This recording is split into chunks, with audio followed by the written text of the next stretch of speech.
want to talk about? I want to talk about the Kickstarter. Oh, what about Kickstarter? You know, we're going to have a Kickstarter up. I want to call it the starter of Kick. Starter of Kick. The starter of Kick. It's going to be up on the March 3rd. March 10th. March 10th. The 3rd. That's the goal. That's 310. the goal. That's 310. Right. Yeah. That's what our whiteboard over here says. It does. Just for you little kids out there, we have a whiteboard. We do have a whiteboard. That's how professional we are. We're pretty cool. It says things on it. Yeah. This week we had Lauren Regan of Civil Liberties Defense Center. Which is funny. I still think it's really ironic that 12 years ago she defended me in a case that changed federal law, and I didn't know it was her until this recording. It's awesome. It is awesome. She's amazing. Yeah, she's awesome. She totally helped when I had all my grand jury business going on.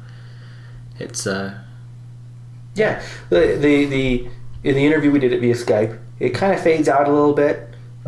So just bear with that. Just keep that in mind. But check her out at cldc.org. Yeah. She's the executive director. And if I didn't ask her this, we should have asked her this. Maybe you can add this real quick. If an activist finds himself needing legal assistance, where should they go? I personally went to the National Lawyers Guild, the eco law portion, and that's who got me in contact. That's what I was just gonna say. So there's always a way to get in contact. Mm-hmm. And seriously, if you guys need, if they send us an email, I'll do whatever I can too. Yeah. Not that I can do much. And not that I am allowed to do much. Jordan can't do anything. I will do what I can for you. All right. Listen to the end. We'll talk about the poll. This week's poll at the very end. All right. So I'm Jeremy, by the way. Hi, Jeremy. How are you doing? Good. So are you any relation to Scott Parkin? Never heard the name before. Oh, okay. So, he's a major organizer with Rainforest Action Network and Rising Tide North America. No, I've worked with the Rainforest Action Network a long time ago. But Well, now there's a Scott Parkin that works there too. Maybe I'll have to see if we're related. I guess we have to be somehow. Right. Especially if you both have green feet. Yes. Mm-hmm. So, well, anyways, we're already recording. Okay. So, yeah. But, so I think you actually worked on a case that I was a part of a long time ago. Yeah. That was, I got arrested at Red Cloud Thunder. Mm-hmm. And you were part of that? Yep. Okay. Yeah, I was one of the attorneys. I was the attorney that represented a bunch of folks there. Yeah. All I remember was getting things in the mail and they're like, you need to sign this so you can be represented. I'm like, okay, I'll sign this. Yeah, that case, your name is attached to a U.S. federal court opinion that is still binding case law on how the Forest Service can go about to enact closures. Mm-hmm. The case is called U.S. v. Alioloro Parkin, and I forget who the third person was. Was it Ward? What was his first name? Do you remember? Yep. Yeah, because me and Eric were actually arrested together. Right. Yeah, so that case funny. created great law on, because the Forest Service regularly just kind of closes down anything and everything that it feels like. And that case basically affirmed that there have to be very specific health and safety threats in order for them to enact a closure, and they have to do a very, very narrow circle around, very active logging. They can't just shut down the entire forest because they want to keep media and activists out of the way, which, if you recall, is what was going on with RCT. Yes. It was actually one of the funniest arrests that I've ever been a part of, because me and Eric were trying to get to the base camp, and we waited for the Forest Service to cross one of the fire roads, and we saw them turn a corner, so we ran across the fire road, and they had turned around and saw us, and so we were running through the forest as they were chasing us, and we got stuck in a bunch of thorns. It was actually, I don't remember that in the Discovery. But it was really funny because when they stopped us, they're like, we know you guys use forest names. Just tell us your forest name and we'll use that so no one else has to know your real name. We're like, we use the forest names so you don't know our real names, not everyone else. It's it was interesting though. It was a lot of fun.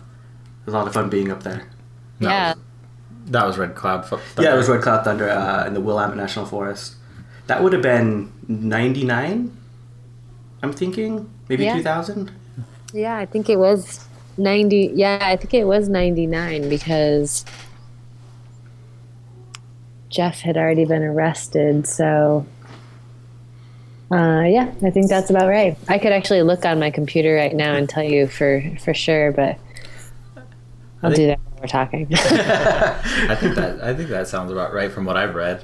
And that's right when you said that's right when you became a lawyer as well, right? 97 is when I first started practicing law. So what got you involved in activist law?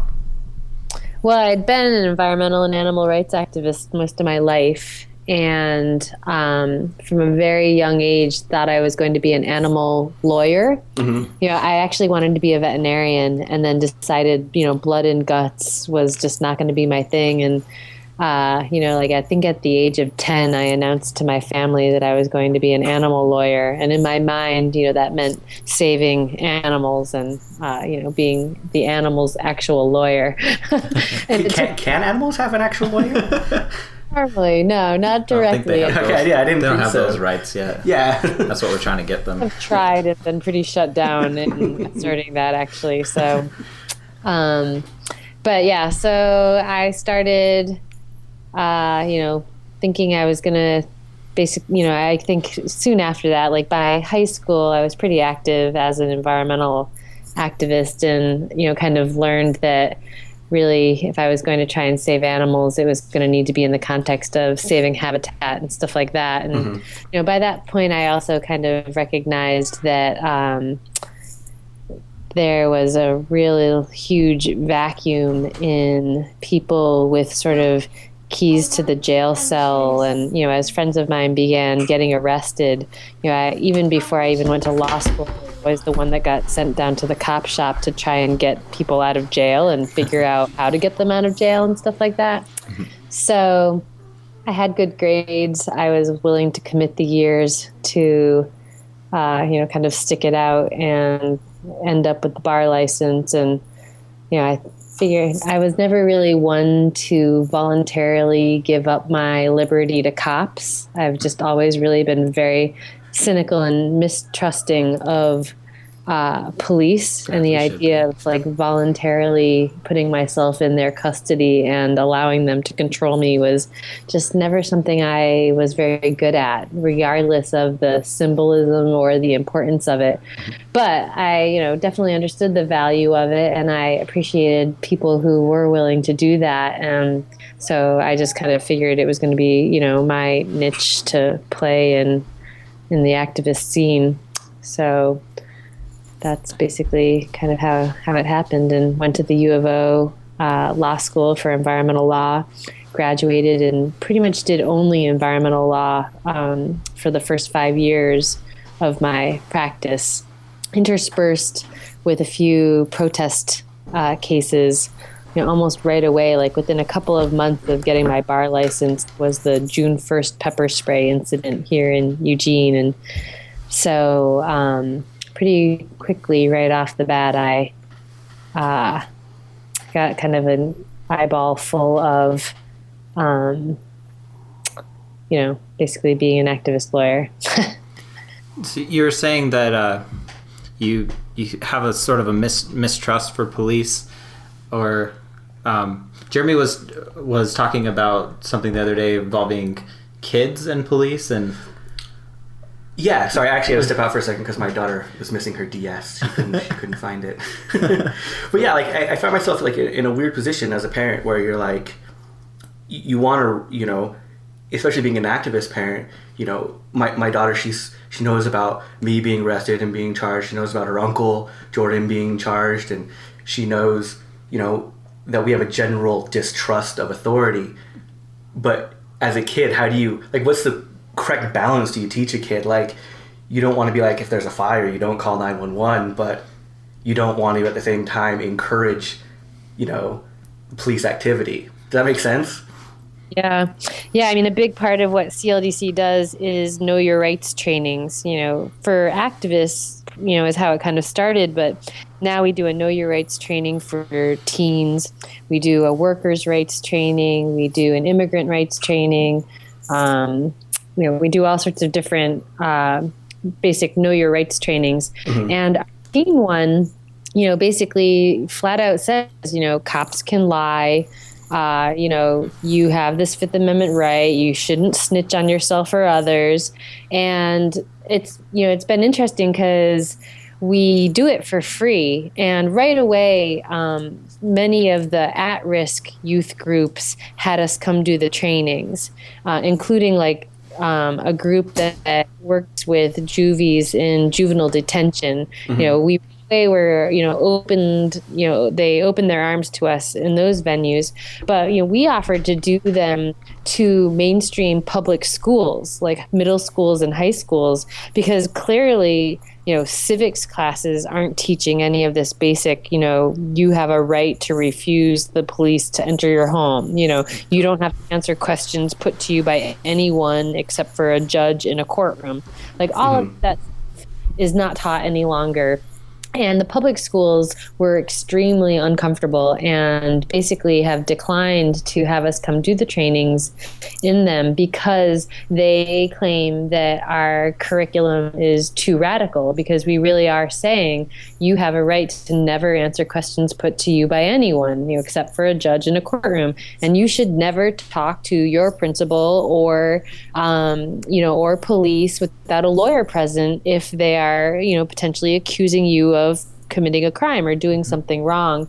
And lots of parents, especially radical parents, kind of have that same conundrum where they don't want to scare, their kids in case they ever really did need police. But on the other hand, they want them to be savvy and aware, and they don't want to be, training sheep to kind of follow that mainstream mantra. Yeah, so it's been really interesting. Like with my daughter, she won't. She's very big on the I don't snitch on people, I don't turn people in, and will try to solve problems on her own. And she's even in kindergarten, she's confronted that a lot. Where it's do I need to go to the authority figures about very minor kid problems, or should we not deal with them? It's been really interesting watching her grow up in that environment and how she's learning to deal with that. I almost wish that they would teach it in the schools at a very younger age. We're lucky that she's in a pretty progressive charter school where they're not too strict about those things. They're very good about her being vegan. She doesn't say the Pledge of Allegiance at school as her choice, which is actually funny because I actually told her one time, if you want to, it's up to you. Like, I don't want to pressure you. And she's like, well, they say God, no. What advice would you have for a parent like me to help continue reinforce that, where society's continually pretty much telling them something different? Yeah, well, I kind of think that mainstream society is, rearing children to become passive, apathetic adults. Plug into your video game, don't look around. Because that's the masses are much more easy to manage, in those circumstances. And so I think they intentionally don't want kids to, realize that they actually do have rights and, and how to exercise them. And that way also, especially kids today, I think, they're raised from a real early age at this point with going through metal detectors and, really having no right to privacy. And, they're all on face crack and just, some of the real basic fundamental things that a lot of people have fought for and who think are important. This, I feel like a lot of mainstream society is raising kids to be ignorant of those things on purpose, because then kids that are being raised in a post 9/11 environment, their view on right to privacy is so different than even ours a couple generations ahead. What they take as just, business as usual was appalling to us, just a decade ago, as it was unfolding. And so I guess, I think the advice is to just make sure that kids, do know what their rights are and why they are important, and help to support them in baby steps of exercising them. But I also just think modeling, and having good role models, and having people, not only just give them lip service, but also give them the underlying explanation of, why these things are important and how they started and how they've been both used and abused by society, throughout history. I think, Howard Zinn's book is probably, a pretty essential tool for kind of teaching kids that not everything they learn in the classroom is going to be accurate or true, and that all of history comes with a bias. Speaking of Howard Zinn, when my daughter was in preschool, she actually got in trouble one time because of him. She came home and she was telling a story about Christopher Columbus, and I'm just like, that's not really accurate. and she went back to school and she's like, my daddy says you're a liar. Yeah. So we got called in and we had to explain to her, like, this really isn't the truth, and kids can handle the truth. You don't need to, present these people as heroes, and it's okay to teach kids what the truth really is. You don't have to teach them all the horrors necessarily at 5, but you don't need to lie to them either.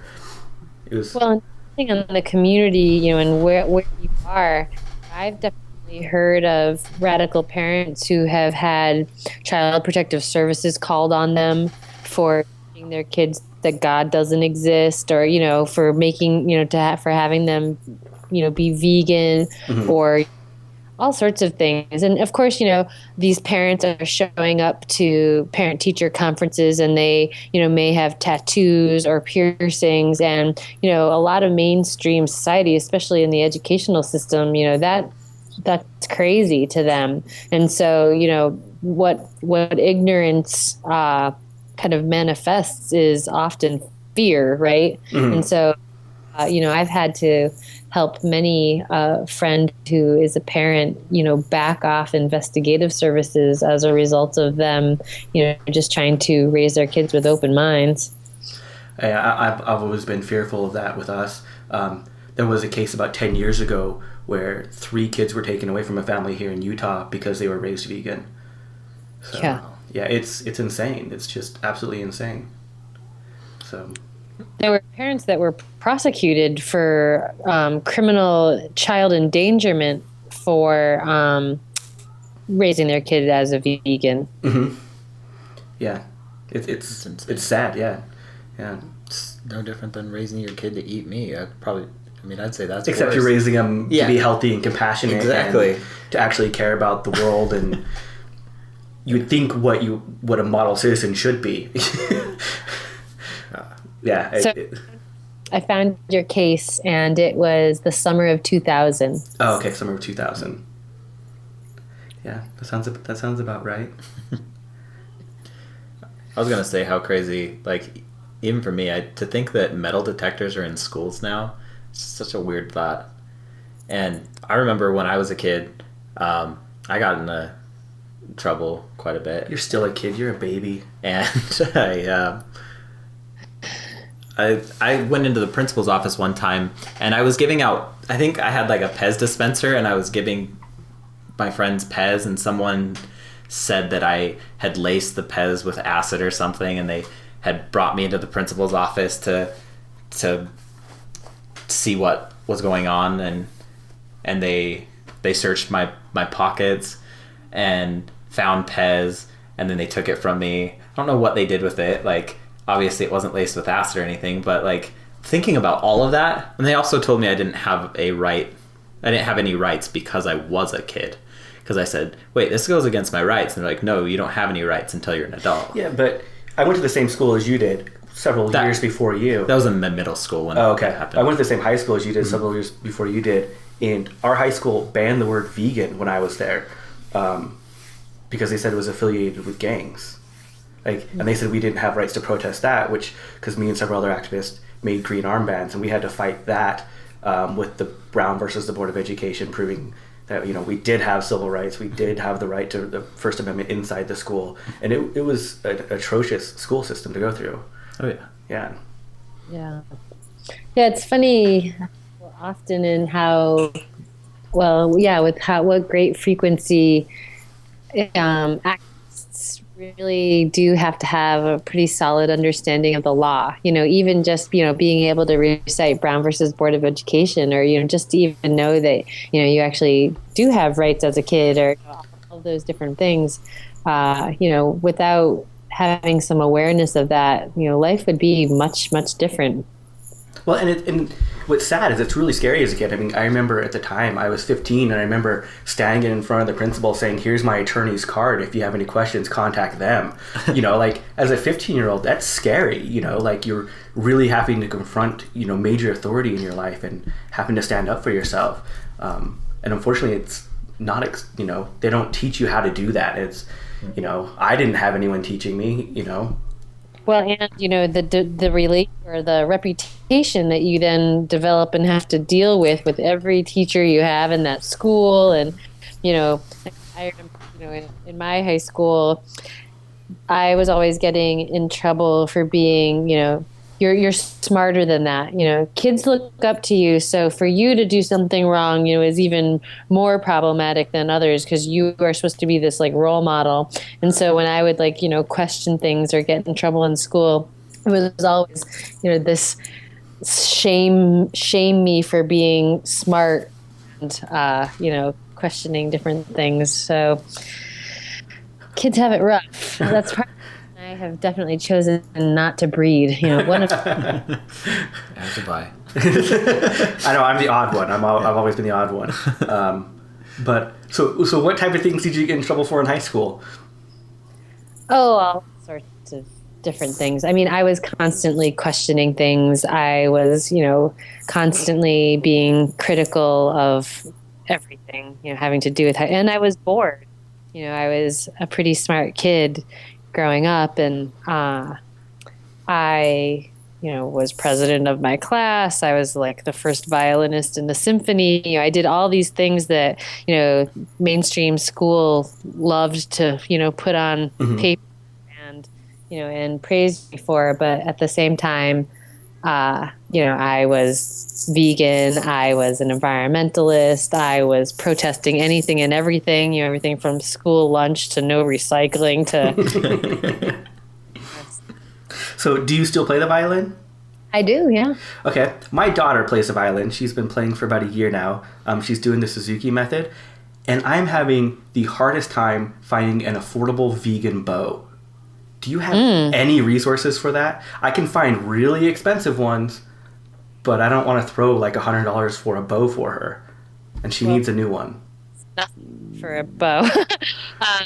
Just to forewarn you that's just the tip of the iceberg. Oh, I know. She's already on her second violin and she's 6. Yeah, I started when I was 7. And actually most of the cheaper bows are artificial horsehair. So usually the more affordable ones are actually vegan, just because they're not real horsehair. I know the main maker is it Glacier or whatever? They stopped using the synthetic hair, and they started using just really cheap horsehair. And so most of the ones in the 25 to 30 range that I can find are all just really cheap horsehair. Yeah, I remember. My violin and my bow were inherited from my great grandfather, so they're kind of fancy pants. But I remember when I was, in public schools and playing the violin, there was the John Keel Company, which rented violins to kids, and they were all these cheap plastic, strung bows. But I don't know, maybe. I'm sure you probably already done this, but like looking on Craigslist or, looking in used music stores might be a good way. The hard thing I'm having is I can find them cheap in a full size, but I can't find them a decent price synthetic for her size. That's really the hard thing that I'm having a hard time with. Makes sense. Yeah. But I know a lot of people always question me when they find out she's playing the violin. They're always like, that can't be vegan. You always have to re-explain that, no, it really can be. AI, I know, it's interesting. People take issue with all the time. It's so hard on each other, as the vegan junta, than we are on so many other things sometimes. I always love how people are always trying to nitpick the little things, trying to figure out where you're not actually vegan. Yeah. Is that wool? Are you wearing wool right now? Or... So, yeah. But my daughter does it to me all the time. Like, I'll go to give her something, and she'll be like, "Did you read the ingredients? Is that actually vegan?" I'm like, "Of course it's actually vegan." Like, I mean, it's good she's questioning, but... Yeah, I think that's kind of learning the process of being vegan and kind of practicing it out loud. Mm-hmm. I see lots of kids, that do that. Like, I'm friends with their parents. We've known each other for years. We're all vegan, but they'll say out loud to me, "I'm vegan. That means that I don't eat any animals or dairy or," and they'll list off all things. I'm like, "Me too." And then they, kind of smile like, "Yep, we're a secret club." Yeah, I love it. The only weird thing for me growing up, or not growing up, with raising her, is every once in a while she'll be like, "Why does Grandma murder animals?" I'm like, "Well, you have to ask Grandma why she murders animals." My mom's vegetarian now. Now she is, yeah. I've seen vegan parents, whose kids, especially when they get toward the teen years, and it seems especially with boys, they feel like they're missing out, and that being vegan makes them different, and that's not cool, and they're constantly sneaking, or I don't get toward the teen years, at least a good handful of them that were raised knowing nothing but veganism have kind of a time period where they're really kind of questioning that. And I guess part of it is there's always that time period where your parents aren't cool and you want to be different from your parents, and so you're going to rebel against whatever you have as a parent. It's really weird thinking about it. Me and my wife had talked about this. We'd much rather have our daughter rebel and like smoke pot than rebel and like eat a Big Mac. Like, it's like, yeah. I'd much rather have her try alcohol at 16 or 14 or whatever than trying to sneak off and get non-vegan food. Right. But you don't want to tell that to her. No. Juvie, the statistics for kids are really actually pretty mortifying. Like, 1 out of 5 8th graders has used inhalants. Oh my God. Wow. National statistic. And, I certainly remember doing whippets at, Fish concert or something like that. I did. Doing that at that age and making it a regular habit, and that's the high because they can access it. It just sounds really frightening. What's really weird is like, so my daughter's being raised. I've been straight edge my entire adolescence, so I've never had alcohol. I've never had any drug or cigarettes or anything. My wife is on the complete opposite end of that spectrum, and so I think we get the good mix of the two in actually raising her, the good perspective of both. Yeah. So I think it's kind of interesting because my wife still drinks and I don't. First, when my daughter was first questioning, she's like, "Why is Mom drinking alcohol but you don't?" We have to explain it's just a personal choice that we all make. So hopefully she'll be pretty balanced in that. Yeah. Well, living in Utah, she'll have a little extra influence, which will probably cause her to rebel, most likely. Yes. Yes, probably. I mean, she already started rebelling because she's always adamant about telling people, "I don't believe in God. We don't believe in Jesus." She's adamant about making sure everyone knows that when she's around people. That's a Utah. Makes me laugh. Yeah, it's that 6-year-olds, say things like that about organized religion. Yeah. All she knows is what we've, if we really taught her at that point, which is we don't believe it, so she doesn't believe it. Mm-hmm. So, but yeah, it's kind of raised us like, we don't really go to church, but you're welcome to try out whatever you want. And I remember being in school, and I went to a Jewish bar mitzvah just to check it out, and came back. I want to be Jewish because that's a really big party and you got lots of presents, and my mom was like, yeah, there's a little more to it than that. I've always, my wife has that opinion. She's like, well, when she gets older, she wants to check out a religion. She should be able to. And I don't want to be strict, but I'm also at the other end where I'm like, why? They're all fucking stupid. Like, I don't know. Liking it or something, that's for sure. But yeah, I'll be that weird parent that she's going to hate to bring kids home to. She's always going to have to warn them, let me tell you about my dad. That's a little different. Yeah. And she'll always have to be in, my Uncle Jordan, he's on the couch, just don't mind him. Whatever. Just don't look at his eyes. It's quite an adventure.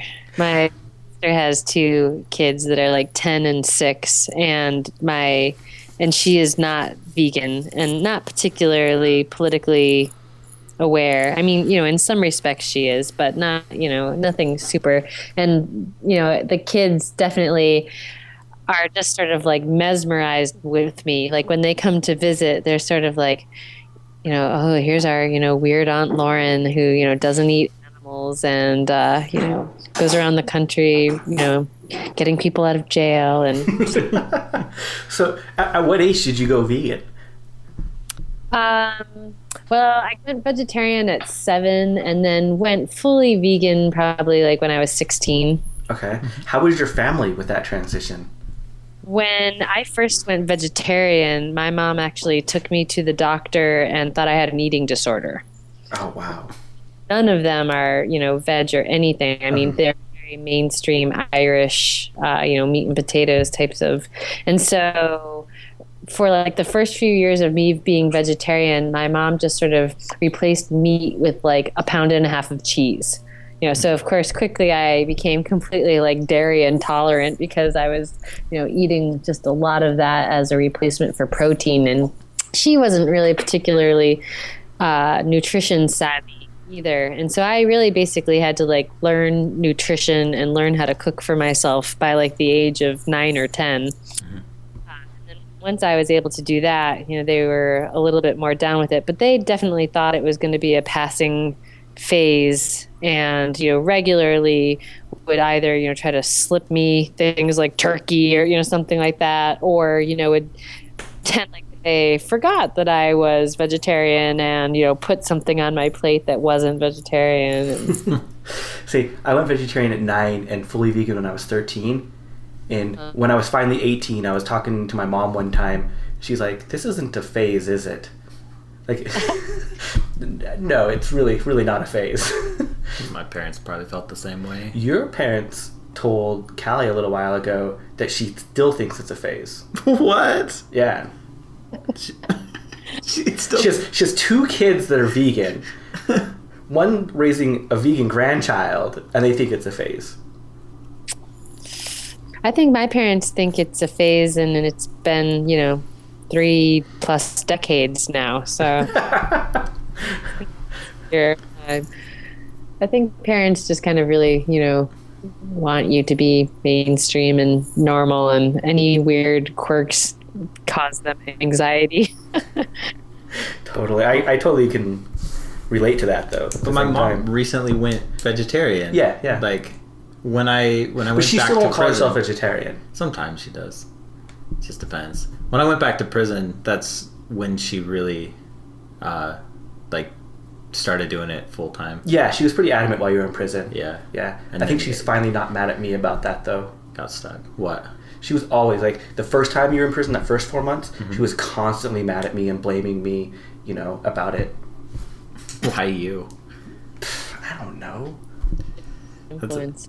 Everyone thinks that I got all my opinions from you, but like on a lot of the things, like, we disagree on. Yeah. And like, I claimed to be atheist before you did. Yeah. And that was when you were already married to my sister. So it's like, I don't know. It's just because you're older, maybe. I think that's it. Old man. Just kidding. But, Wait. Oh, sorry, you were breaking up. Oh, I said, well, they clearly couldn't blame Jordan because at that point he's a martyr, so they had to find somebody else. Yeah.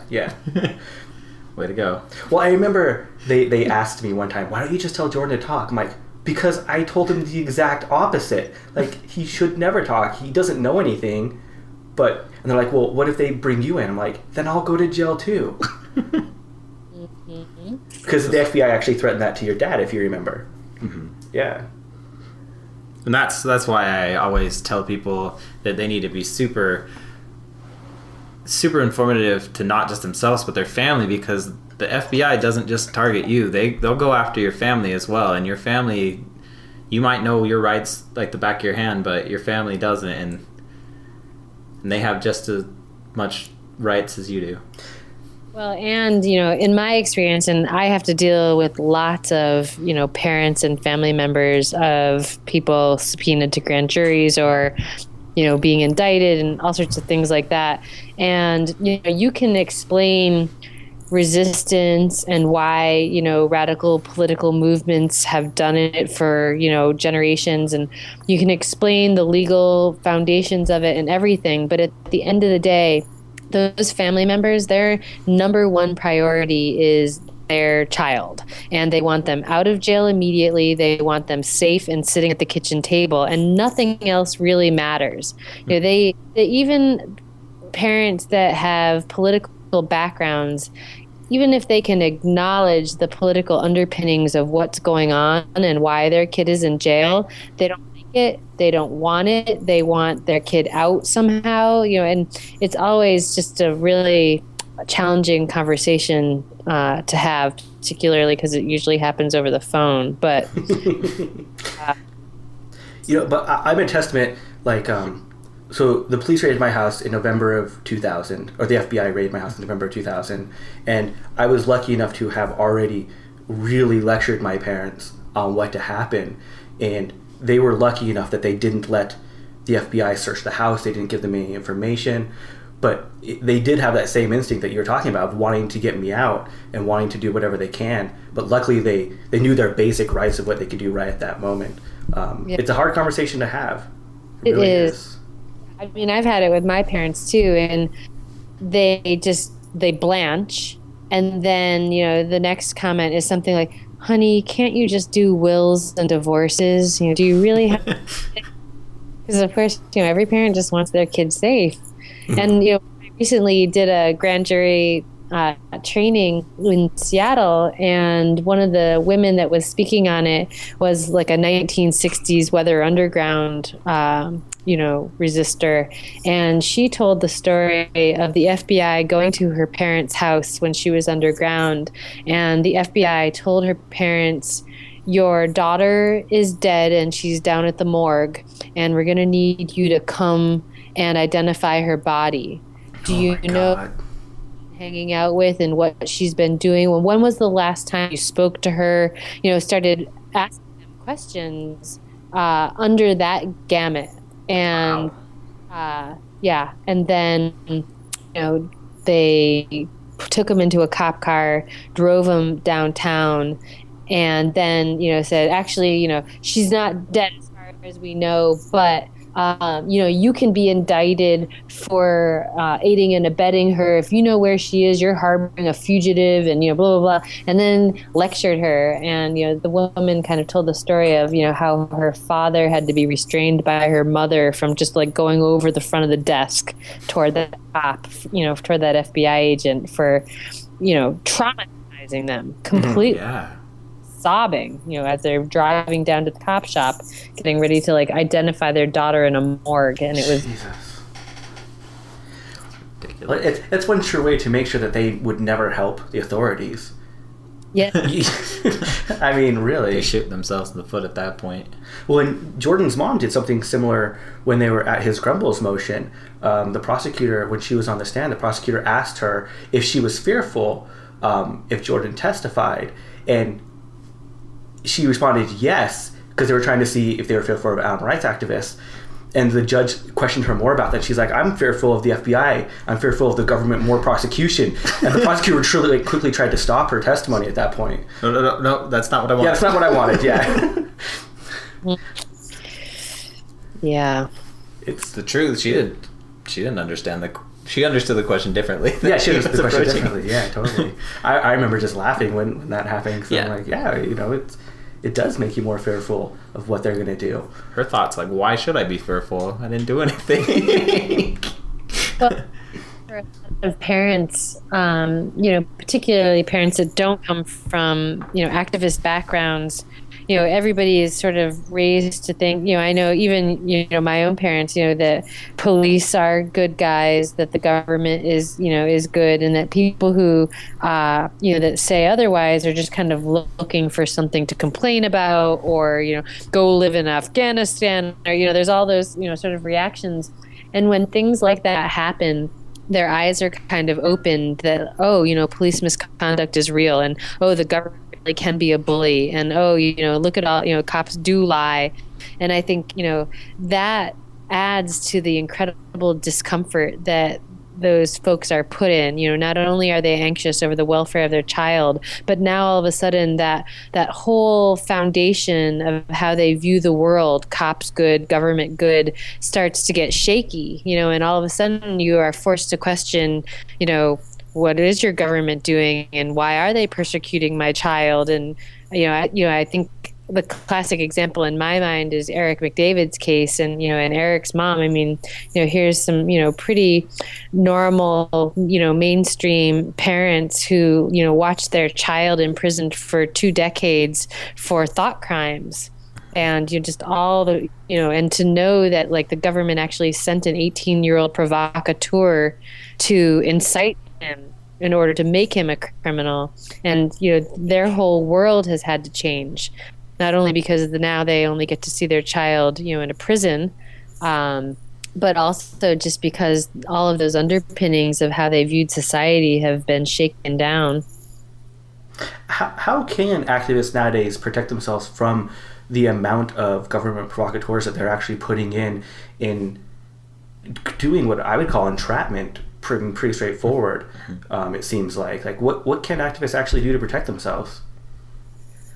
Well, they need to be smarter, especially if people are thinking about breaking the law. You got to be, I think the Green Scare was sort of the, regardless of provocateurs, even if somebody is not a provocateur, they go commit an arson, and then 10 years later they get caught, but now they've got babies and a mainstream job, and they're not going to go away to prison forever for somebody else, and so their affinities and their solidarity has completely changed as a result of years passing in their life. But so I think either way, whether it's a provocateur or a co-conspirator, you got to be really careful who you're doing business with. And I think especially these days, anybody who, comes out at a public meeting and is, yelling, burn the shit down, needs to be looked at with a lot of scrutiny. Because to be honest, most of the provocateurs aren't really that good at it. We all have this tendency to be slightly paranoid, and so when things start happening before our eyes, we start really mistrusting our instincts, and we think, oh, this is just my paranoia, not really a listening device popping out of the glove box into my lap as I drive in this woman's car. Mm-hmm. It's like you always riding that fine line of snitch jacketing and following your instincts. But without snitch I always tell, when I have to go out into communities that are under attack, I always say it's almost virtually impossible to prove one way or the other whether someone is actually a snitch or a provocateur. Mm-hmm. But regardless of whether you can prove it or not, you still don't want to work with someone that you can't trust. And so, don't give that person the web and don't give them the bank account, and don't leave them in your house alone, and all sorts of things like that. And I think snitch jacketing and trying to identify informants and whatnot sucks a ton of energy out of communities. You don't want to be stupid about things, and you don't want to be, just a carpet to be, walked upon by the federal government, because, them unlawfully spying on political activity is fucked up. But on the other hand, so many communities just get into this side tangent shit show where all of a sudden, 90% of their time is spent infighting about who's a snitch and who's not a snitch. And they're not doing the work that they, all kind of came together to do to begin with, which is exactly what the federal government wants, in terms of especially COINTELPRO type tactics. Really just kind of trying to disrupt and disengage and, just kind of take the rhythm out of a movement, particularly one that's being really effective. And that's kind of the bummer, because usually the feds are targeting communities that are, have got their shit going on. And it only takes, one new person coming into that community and seeming to be, a really hot to trot activist that can completely derail a really successful campaign. It's incredible how little can sometimes, be exerted in order to cause a lot of damage and cause a lot of disruption. I know I've seen it happen quite a few times, and I can only imagine how many times you've seen it happen. So with all the shit you deal with, because you see the worst of the worst, as far as I'm concerned, with our government almost on a daily basis, probably. Like, how do you cope with that? Yeah.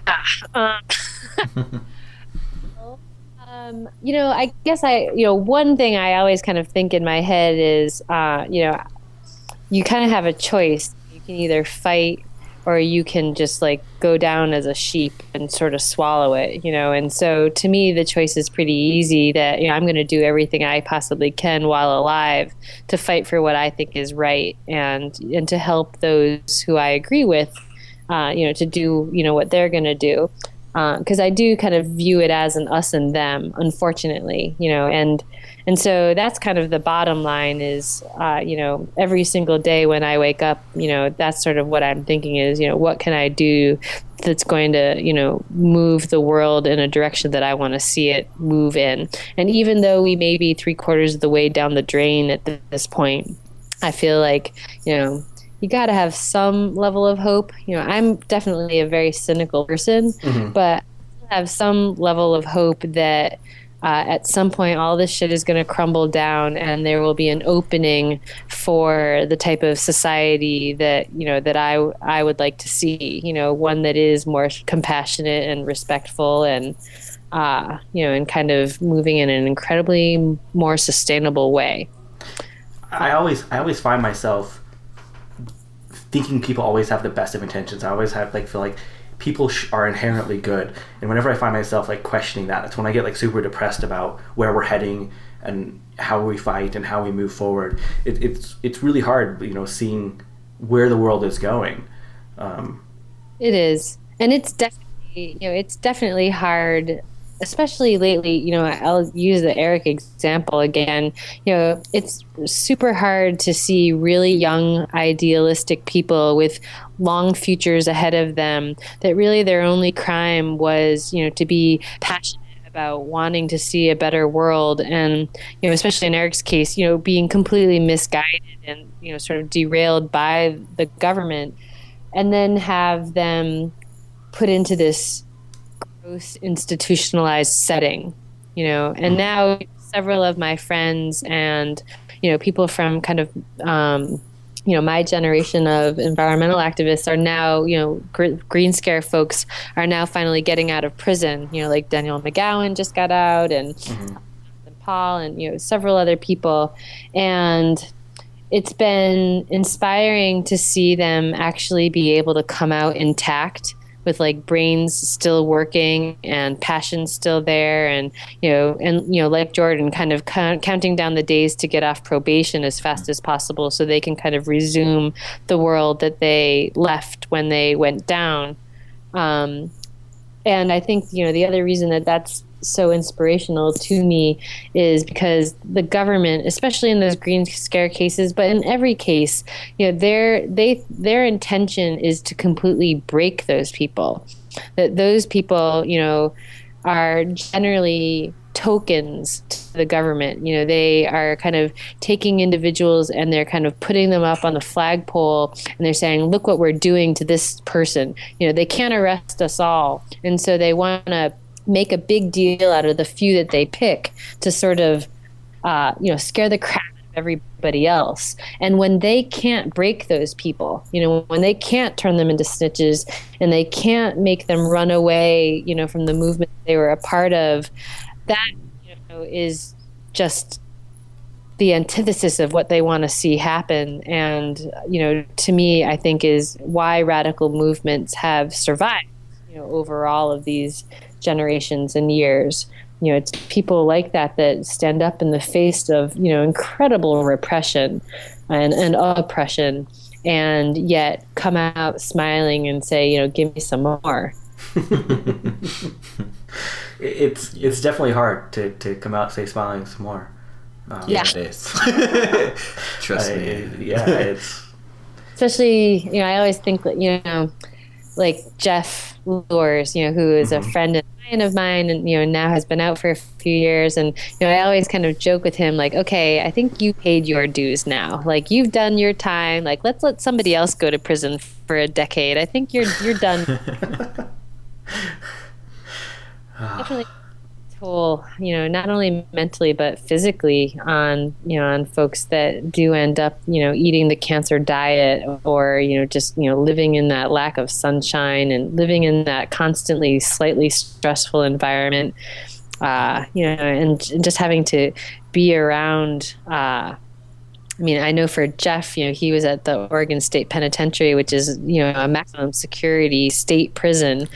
So, there's all sorts of gang members and, KKK, folks and, all sorts of whacked humans that, and everybody lifts weights constantly, and they just are kind of making themselves into better killing machines. And that's your company. And, you have to somehow assimilate into that, or you're targeted and things of. So it's definitely not a fun experience, I'm sure. I've ever done it myself, but I have certainly vicariously, watched it with a lot of clients and friends. Even at like a medium-low facility, you still get some of that stuff, and I can't even imagine at a maximum security. I mean, some of the stuff that I had to witness, I wouldn't wish on anybody, but what's most unnerving is just like how on edge you are all the time. Right. And I just don't think that, I don't know where I was going with that, but it's just, it is hard to get out of that situation with a smile on your face, because it's not a happy situation to come out of. I've been lucky, and the longest I've ever spent time in jail is 14 days, and I can't imagine, what some of them have to go through. Well, PTSD is definitely real, and almost everybody that I know that's done any real amount of time in jail or prison, has it for real. There's just no, and it actually, I have a psychology degree, and it really does have both physical manifestations and just these subtle, things crop up in people's lives. Like, they'll get unusually emotional about something, or they'll be particularly resistant about something, and they won't even understand why they're having that reaction. And I'll have to be like, well, that could be post-traumatic stress, popping out in unopportune moments into your life. And it kind of goes on for a long time. I feel good that a lot of activists are talking about it now, because I remember you never heard about it, when they would come out, but at least they're actually talking about it now. And there needs to be that good support network for those individuals, because they need to know that we do support them. It's not just about writing them letters and sending them support while they're in. They need that support while they're out also. Yeah. And, I think acknowledging that you're talking to a counselor, or, treating it, real. There is still a stigma, I think, against, getting mental health help, or dealing with trauma and all of those things. And I would agree that it's been, unfortunate that so many more people, so many more activists are experiencing it, that it is finally a topic of conversation, and that the activist side of the equation is kind of finally putting together resources and, doing self-help with each other and things like that, because it's definitely necessary. And I think as people are being made to pay higher prices, for their activism, whether it's in years of their life or, police brutality or whatever it happens to be, I think we need to be more serious about taking care of each other like that. Do you think with the current administration it'll ever get better, or do you think it's just always going to get worse as far as like activist repression? Well, I would have to say that, Obama, there have been more civil liberty violations during Obama's administration than any other presidency in the history of the U.S. Mm-hmm. And certainly through thinking that, Democrats versus Republicans are going to be better or worse for activists. And I think I think to me, the crux of it is the corporate hold on those politicians. As long as they keep putting money into the back pocket and making those politicians puppets for them, and the more fervent the grip of those corporations are on politics and controlling the people and their profiteering, I think the more pushback we're going to see on activists. Is a perfect example. They have so much power right now, particularly in state legislatures. They are drafting laws, they are passing laws, like the Animal Enterprise Terrorism Act, for instance. But they're one of the biggest members of ALEC is, prison corporations, and the whole privatization of prisons, and imprisoning people longer and also imprisoning them under worse conditions. That's all directly tied back to the profiteering of those private corporations, and they're all in bed with each other. And so as long as that system is so strongly in place, I don't see things changing for activists. So do you see Citizens United ever being overturned with the current court the way it's set up? It's so unlikely that the Supreme Court is going to overturn itself. Yeah. So I think there may be cases, there's a case pending right now, mm-hmm. Actually, a Republican, trying to be able to, give as much money as he wants, to political causes. I think it's set for October in front of the Supreme Court. So I think there will be other cases that will go in front of the Supreme Court that may further define and possibly limit some of the interpretations that have been made for cases like Citizen United. But I don't think, I think that the corporations have spent tons of money and have put tons of full-time staff people and will continue to exert that effort in ensuring that corporations remain persons in the eye of the law, because of course those corporations have a very direct influence on the law. So basically what I'm hearing is we're fucked.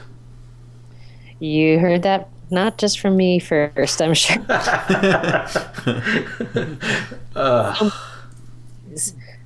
Look at what is going on, on the planet with endangered species, with, mass murders, there are so many. I think the more humans that are packed into smaller spaces, that stress level increases and starts to create whacked things, happening. And I think, everything that you see when you look around you in society today is, kind of the culmination of all of those things bubbling up together. I really don't think the average citizen fully realizes how bad some of these, Citizens United, completely is going to fuck up our entire country for generations to come. I don't think they really realize the impact that those type of decisions are going to have. So many things that are out there right now, even your SOPA and your NDAA, mm-hmm. We're heading in a bad direction. Yeah, there was actually just a Native American activist who was fighting uranium in South Dakota, and he was detained under the NDAA. The first Wow. activist who was literally just detained under the NDAA indefinitely and without charge for activism. Jesus Wow. Christ, I didn't even hear about that. I didn't hear about that either. Yeah. Wow. Yep, it just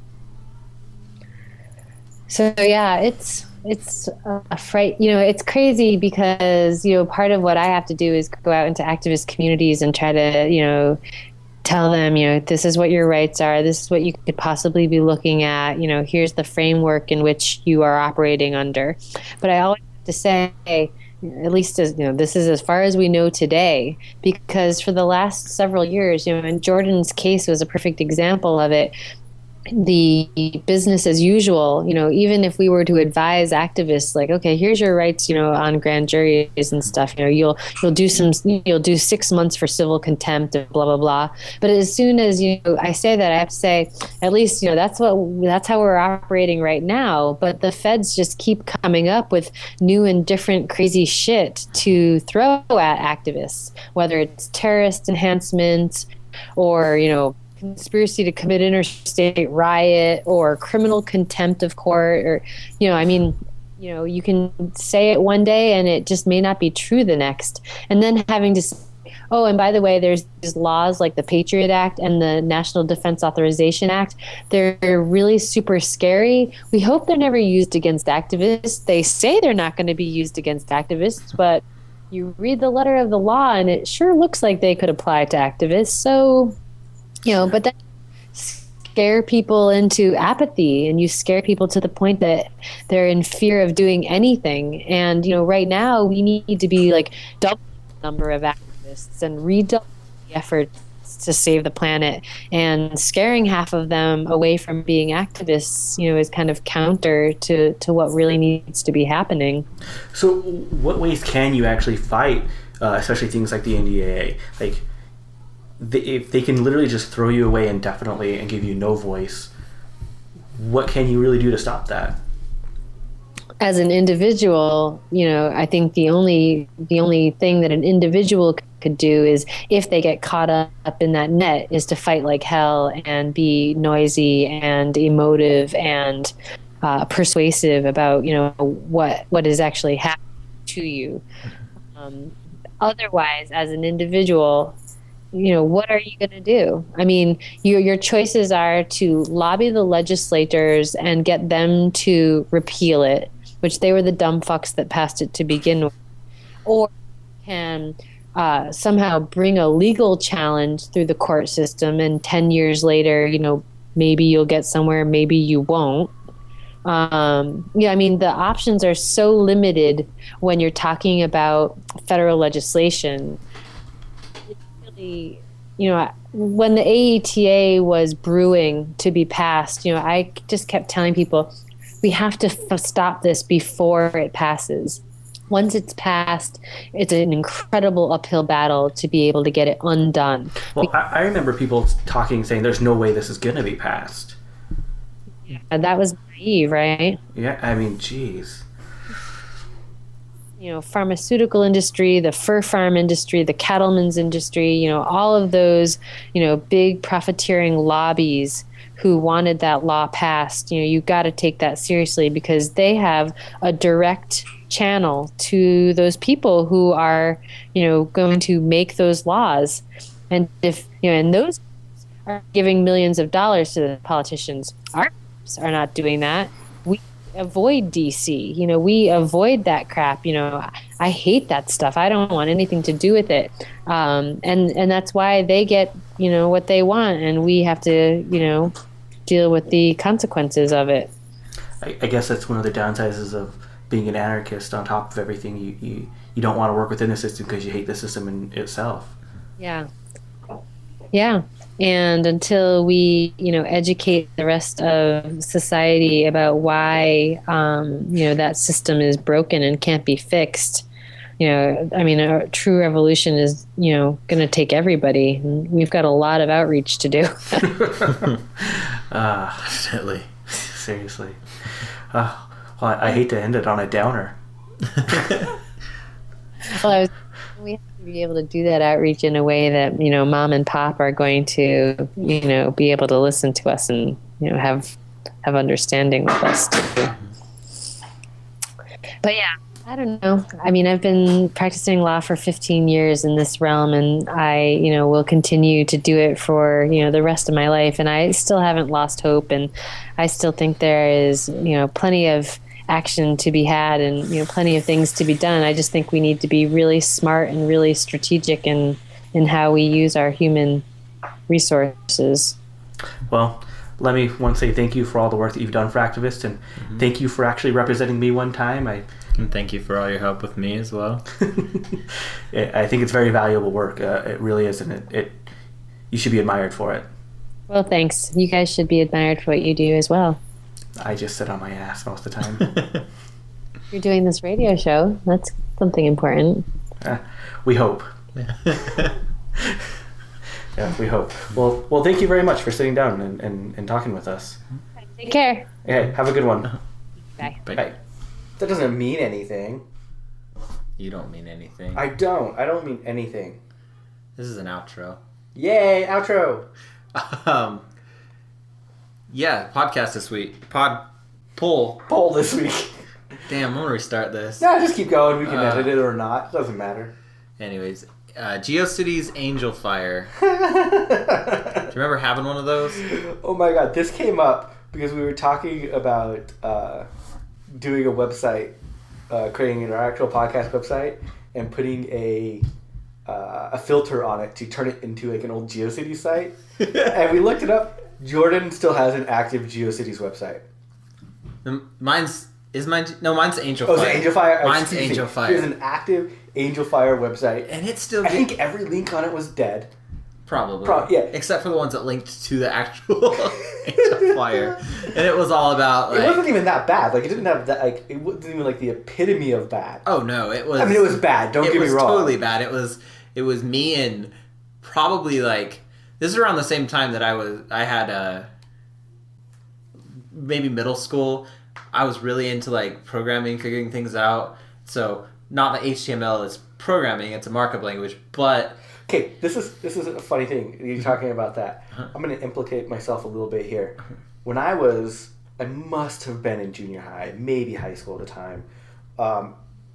I had a GeoCities site, and I wanted to do all the programming by hand on it. So I went and I stole an HTML 1.1 book from Barnes & Noble and sat up for like 3 nights in a row trying to figure out how to like tile... Yeah, seriously. Trying to figure out how to like tile text or tile the background image and like... Sweet. The curtain background image. Oh my god. It's awesome. But the best... I had that book up until... I moved like 2 houses ago. I'm like, why am I saving this? I gave it to a thrift store.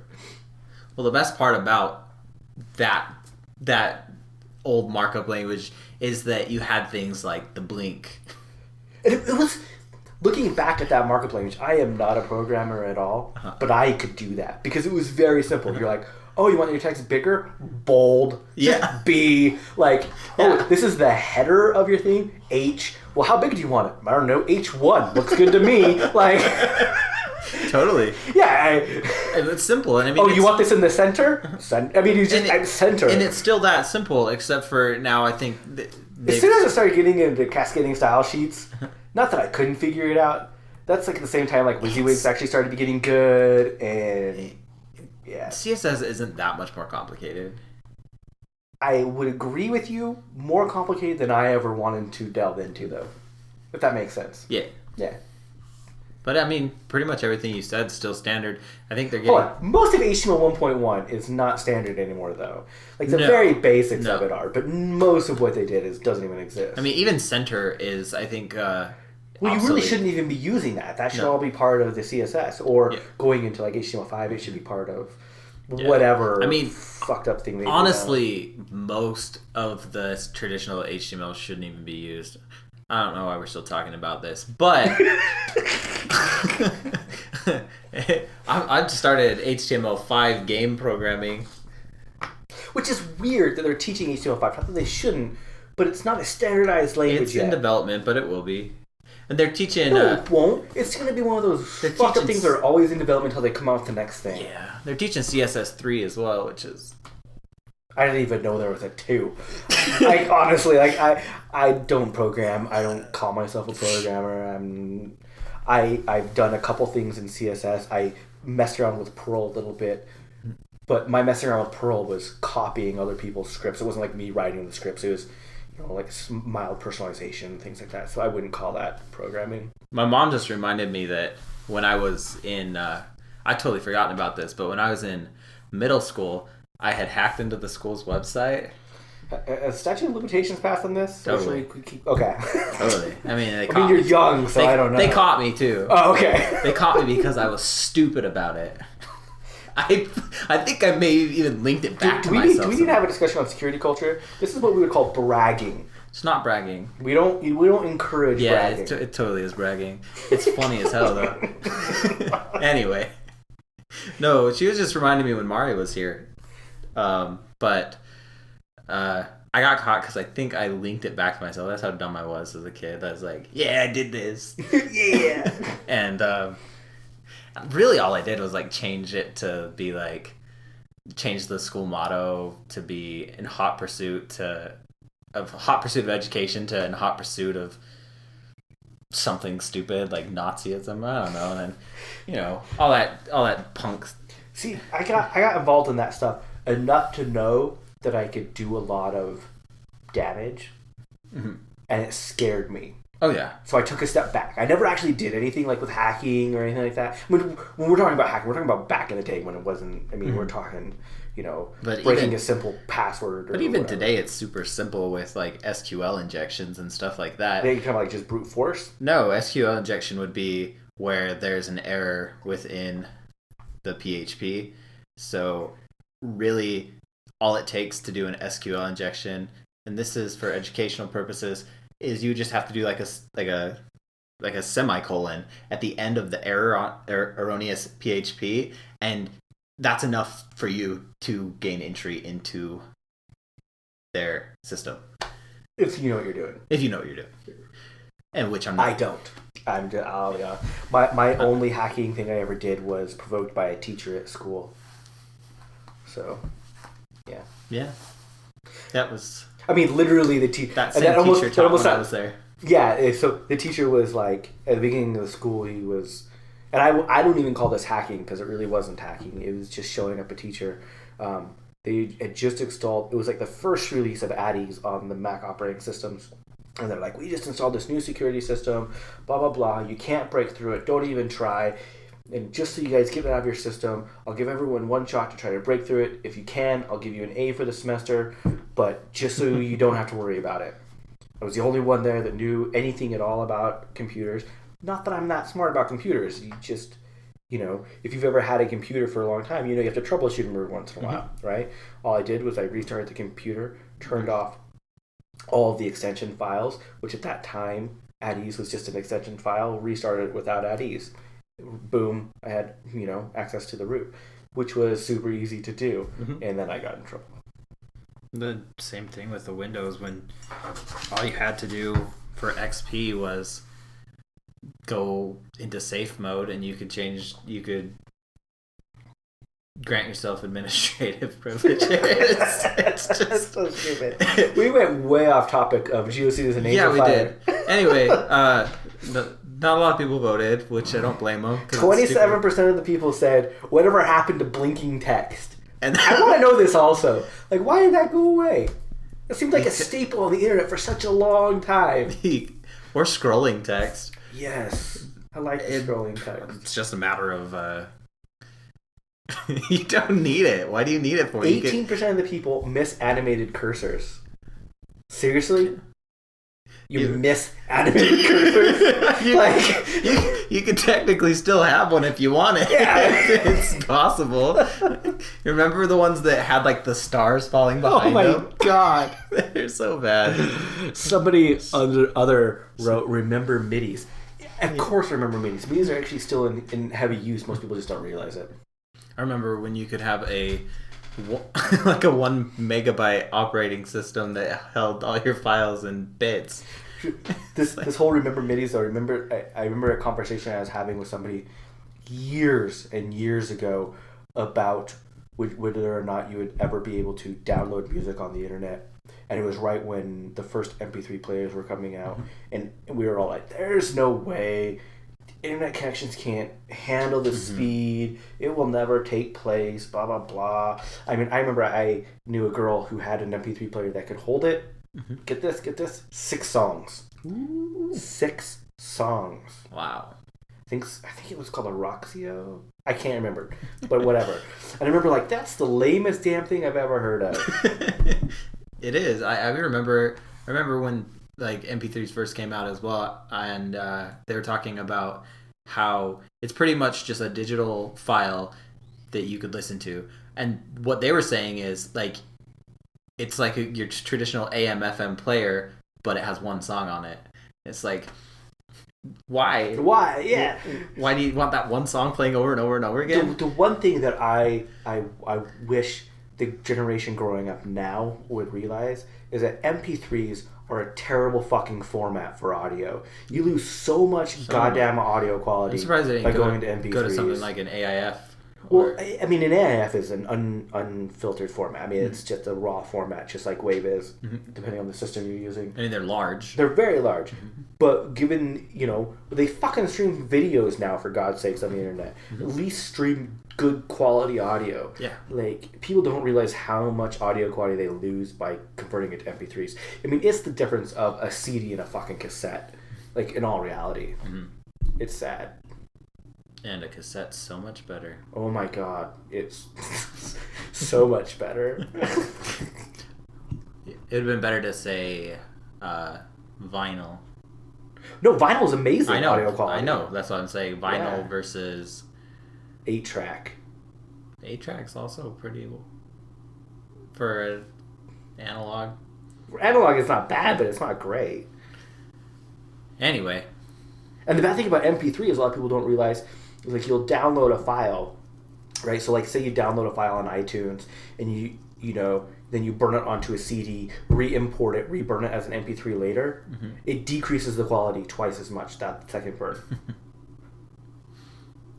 Anyways, I don't want to get into the technical aspect of that. Yeah. But holy shit, I had one of those. One person. Never had less than 5. One person. One person.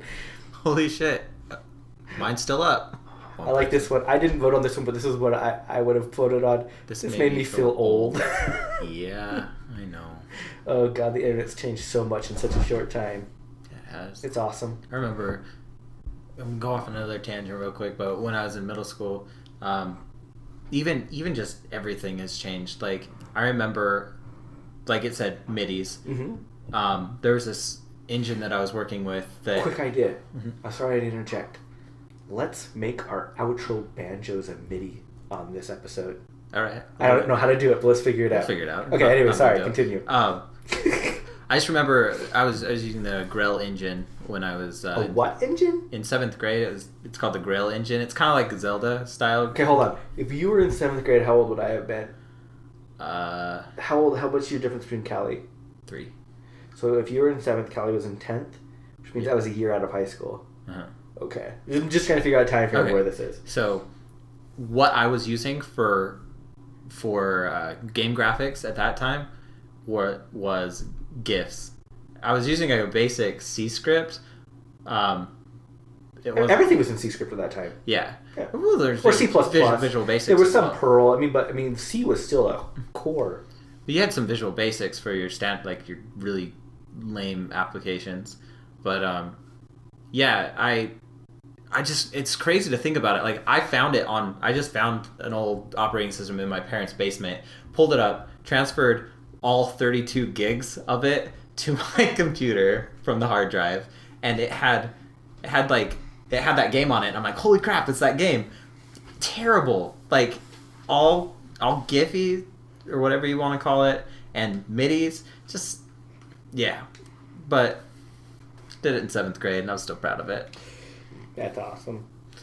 So it's gonna be weird. So like, Isadora just came in here. She's not gonna know her internet savvy sometimes blows me away. I mean, it shouldn't. I mean, she gets how things work. Like, she came in the other day and she's like, "Hey, Dad, type in this website address. What was it that you said to go to? Do you remember?" No. But she's like, she told me exactly, and she even included the .com. Like, it's not just like, Yeah. She gets it. I remember having Juno, which was a dial-up email service. I remember Juno. And then we finally got AOL. Get this. I remember I was a distributor for a free internet ISP. Which one? They had a ton of free There was internet back then. Yeah. It was so funny because like you had your blue light and everything else, and yeah, it's so crazy to think I of got how much $2 for every person I signed up. Oh, really? Yeah. Wow. Because it was an ad-based ISP. Okay. I literally signed up like everyone I knew. Yeah. I was like constantly, I'm like, "You're a fucking idiot. You're paying for the internet?" Yeah. That's awesome. Yeah, I wish they still had that kind of thing. All it was a bar at the bottom of the screen. You just ignored it. How many ads do we see now? Exactly. Like, I would totally love an ad-based ISP. But it was all dial-up. It was all dial-up. Frustrate me right now. Oh God, I couldn't stand dial-up. My phone's faster than that. Jesus Christ, your parents' Wi-Fi is like dial-up. Yeah, it's terrible. It's really not. It's like, not. It's about a megabit a second, but like but you get 2 or 3 people on that, and all of a sudden you're just like, fucking hell. It's frustrating. Yeah. But yeah, I remember getting AOL for the first time and having you had your keywords like type in keyword. I was lucky. Before Google. That was before search engines. I never let my parents have AOL, so I didn't have AOL then. I always got myself in trouble on AOL. I'd always go and flood the chat rooms, and I'd break their terms of service all the time. Speaking of chat rooms, I remember talking to somebody in a what the fuck was it called? It was a hot. It was like IRC, but it was Hotbot or something like that. I can't remember. It's the way we used to pirate programs a long time ago. Back when you were bad. Hotline. Sorry, Hotline was what it was called. Back when you were a bad kid. Yeah, it was one of the original peer-to-peer networks. Anyways, I remember talking to somebody in one of the Hotline chat rooms, and she's like, I don't know if it was a guy or girl, really, but she was supposedly a girl, and she was always like, "I always hate it, blah, blah, blah. When people find out I get a boob job, they just want to see my boobs. And I can always tell they're minors." I'm like, "Well," and I'm a minor. I'm like, "Well, how can you tell they're a minor?" Because they're always saying, "Show me your boobs." I'm like, "I would never say, 'Show me your boobs.' But if you want to show me your boobs." I did not get to see them. Because it was probably an old guy. Yeah. Hotline. What the fuck happened to that? What happened to any of those peer-to-peer networks? I don't really know much about peer-to-peer now, to be honest, but like seriously, like in order to, I don't want to implicate myself too much, but in order to like get like programs and everything else, it was like a big ordeal. Oh, yeah. It wasn't just let me go find this fucking torrent or whatnot. Mm-hmm. Like, you actually had to get access to someone's individual server they had. And it wasn't like they gave access to anyone. No. You had like gain trust and then you had an account where you could upload your own. It was a big deal. And then it got to your peer-to-peer stuff like Napster, and then from Napster to like Kazaa. And I mean, once LimeWire. Once those real peer-to-peer, because I wouldn't call Hotline a peer-to-peer network. Really, it was a server client network, but very straightforward. But once the real peer-to-peer started, that just opened the floodgates completely. But anyways, kind of went off on that a little bit. Yeah, we have a Kickstarter. I think I talked about it in the beginning. Let's talk about it for a second. We just need new microphones. Let's be honest. We're trying to set up a real studio. Yeah. So it's a little bit more than just microphones, but that's the crux of it. Yeah, that's a start. Yeah, we're not asking much. It'll be microphones with actual stands, pop filters for the microphones. And we don't just want it for us. Our end goal here is we have a bunch of podcasts that we want to get created. We have some that we're working out right now. We have a whole list of ideas, and the only drawback is actually having a real studio. And once we have that, we could start realistically getting things out that people would want to listen to. And not just that. Once we have a real studio, other people could use the studio. Exactly. It doesn't have to be just for us. And you could. It doesn't even have to be podcast either. You want to record song. You're putting together a video for your group and you want real good audio quality. Yeah. Fuck, come record the actual audio. Sure. Don't deal with stupid internal mics or shitty ass mics. Like we'll have a nice setup for you. It's for the community. Yeah, totally. And so you should totally check it out. We'll have it up by the 10th of March. I'm hoping. Yeah, we're hoping the 10th of March. I'm hoping some of the prizes are good. I shouldn't call them prizes. What would you call them? Gifts. The Rewards. donations, the rewards, excuse me. Yeah, whatever they're called. Mm-hmm. The shit we give you for giving us money. Yeah. Yeah. They're going to have some awesome rewards up there. Stay tuned. Yeah, totally. Peace. Thanks, guys. We have a blue microphone. it's a snowball. Do you want to keep this in?